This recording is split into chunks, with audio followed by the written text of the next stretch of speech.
Assalamualaikum warahmatullahi wabarakatuh. Selamat pagi anak-anak. Bagaimana? Siap untuk mengikuti MPLS hari ketiga ini? Jangan lupa awali dengan berdoa ya.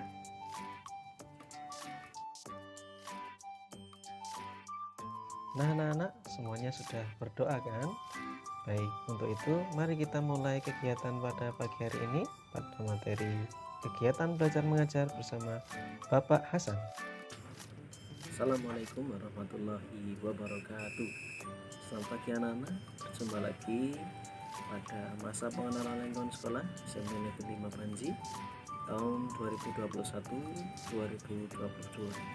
Pertama, Bapak ucapkan selamat untuk kalian semuanya yang telah resmi bergabung bersama keluarga besar SMP Negeri 5 Panji. Hari ini bersama saya, Bapak Hasan, kita akan belajar bersama mengenai kegiatan belajar mengajar di SMP Negeri 5 Panji. Untuk lebih lanjut mengenai kegiatan belajar mengajar, mari kita saksikan penjelasan berikut ini.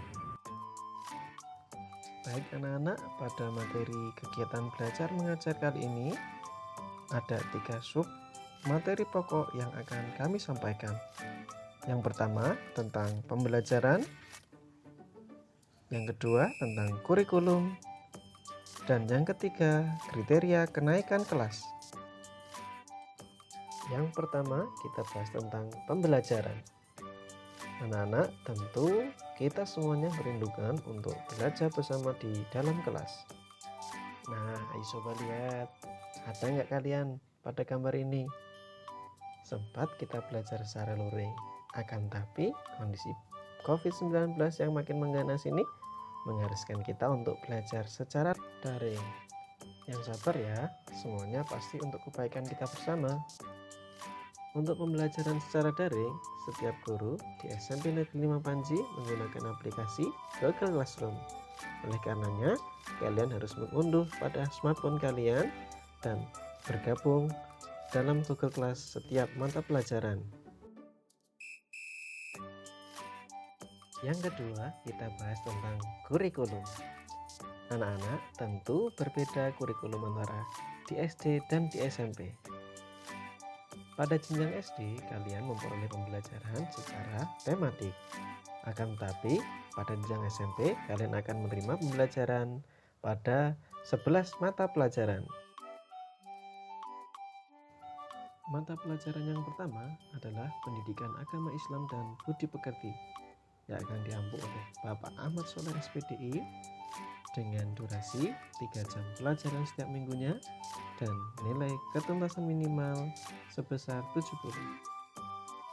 Mata pelajaran yang kedua adalah Pendidikan Pancasila dan Kewarganegaraan yang akan diampu oleh Bapak Aan Aprilian Prasetyo SPDGR dengan durasi 3 jam pelajaran setiap minggunya dan nilai ketuntasan minimal sebesar 70.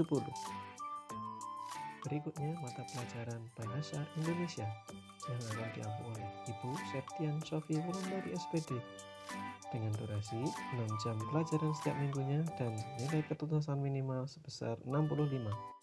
Mata pelajaran berikutnya adalah Matematika yang diampu oleh Ibu Suliswagiati SPD dengan durasi 5 jam pelajaran setiap minggu dan ketuntasan minimal sebesar 60. Berikutnya mata pelajaran Ilmu Pengetahuan Alam yang akan diampu oleh saya sendiri, Bapak Hasan Asari SPDGR dengan 5 jam setiap minggunya dan nilai ketuntasan minimal sebesar 60. Berikutnya mata pelajaran Ilmu Pengetahuan Sosial yang akan diampu oleh Ibu Rumiatin SPD dengan durasi 4 jam pelajaran setiap minggu dan nilai ketuntasan minimal sebesar 65. Berikutnya mata pelajaran Bahasa Inggris yang akan diampu oleh Ibu Yuniar Bestiana dengan durasi 4 jam pelajaran setiap minggu dan nilai ketuntasan minimal sebesar 60. Berikutnya mata pelajaran Seni Budaya yang akan diampu oleh Ibu Anissa Diah Cahyaningrum SPDGR dengan durasi 3 jam pelajaran setiap minggu dan nilai ketuntasan minimal sebesar 65. Berikutnya mata pelajaran pendidikan jasmani, olahraga, dan kesehatan yang akan diampu oleh Bapak Wahid Nur Prasetyo Budi SPD dengan durasi 3 jam pelajaran setiap minggunya dan nilai ketuntasan minimal sebesar 70. Mata pelajaran berikutnya adalah prakarya dan bahasa daerah yang akan diampu oleh Ibu Lindayani SPD dengan durasi 2 jam pelajaran setiap minggunya dan nilai KKM sebesar masing-masing 70. Yang terakhir kita bahas tentang kriteria kenaikan kelas. Peserta didik dapat naik kelas jika 1. Menyelesaikan program pembelajaran pada 2 semester di kelas yang diikuti. 2. Ketidakhadiran tanpa keterangan atau alfa sebesar 15% maksimal dari hari efektif. Ketiga, hanya diperkenankan maksimal 2 mata pelajaran yang nilainya di bawah KKM.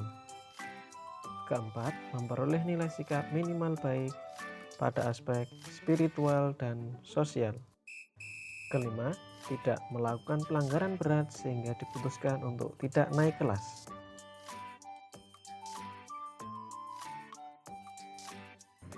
Nah, anak-anak, demikian tadi bersama kita telah menyaksikan penjelasan mengenai kegiatan belajar mengajar di SMA Negeri 5 Panji. Meskipun dalam kondisi pandemi COVID-19 yang masih melanda di negeri kita, akhirnya pembelajaran tetap harus kita laksanakan secara daring.